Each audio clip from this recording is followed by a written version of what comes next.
Hello hi అండి, నమస్తే, welcome back to my channel Wonderla cooking ఛానల్లో ఈరోజు వంటింట్లో చేసుకున్న చిన్న చిట్కా మీకు చూపిస్తున్నాండి. ఇది చాలా అన్నిటికీ ఉపయోగపడుతుందండి. దేనికి ఉపయోగపడుతుంది అంటే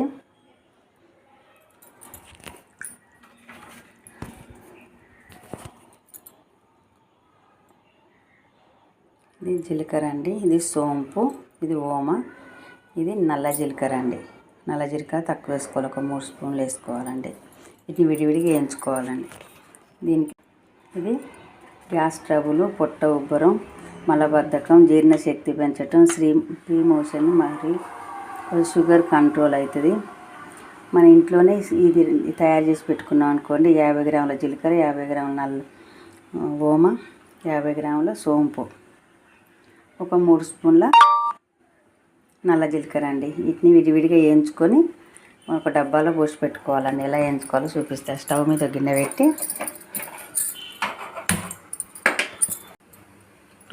కప్పు జీలకర్ర వేసుకోవాలండి. మంట ఐలో పెట్టుకుంటా వేయించుకోవాలండి. సిమ్లోనే పెట్టి మంచిగా వేయించుకోవాలండి. అలా వేయించుతుంటే మంచి వాసన రావాలండి. మాడి వాసన రాకుండా మంచి కమ్మటి వాసన వస్తుందండి. సిమ్లో పెట్టి వేయించుకోవాలి. జీలకర్ర ఇలా చిటపట అనాలండి. ఇప్పుడు గిన్నెలో వేసుకోవాలి. ఓం వేయించుకోవాలి. మంటని సిమ్లో పెట్టుకొని మంచిగా వేయించుకోవాలండి. మాడిపోనీయకుండా వేయించాలి.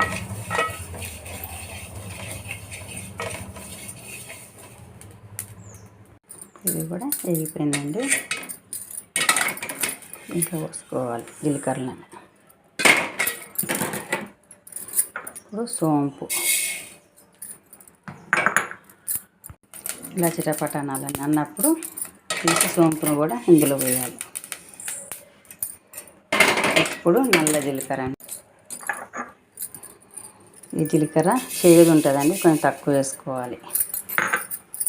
పరిగడుపునే మొహం కడుక్కోగానే టీ తాగ ముందు కొంచెం నీళ్ళు వేడి చేసుకొని ఒక స్పూన్ నీళ్ళల్లో వేసుకొని కొద్దిసేపు మరిగించి, లేదనుకుంటే ఒక స్పూన్ గొంతులో వేసుకొని వేడి నీళ్ళు తాగొచ్చు. తాగితే మనకి బ్యాడ్ కొలెస్ట్రాల్ ఉన్నా కానీ ఏదన్నీ తీసేస్తాయండి. చాలా ఆరోగ్యం, చాలా మంచి. షుగర్, బీపీకి అన్ని కంట్రోల్ అవుతాయి. చిటపటనాలు ఇలా జార్లో పోసుకొని మెత్తగా పట్టుకోవాలి. పౌడర్ని ఇలా పట్టుకోవాలండి. పట్టి మనం నీళ్ళు వేడి చేసి ఒక స్పూన్ వేసుకోవాలి. నీళ్ళు వేసుకోవాలి. ఇట్లా అండి. ఇట్లా మీకు నీళ్ళు వేడి చేసుకొని ఒక స్పూన్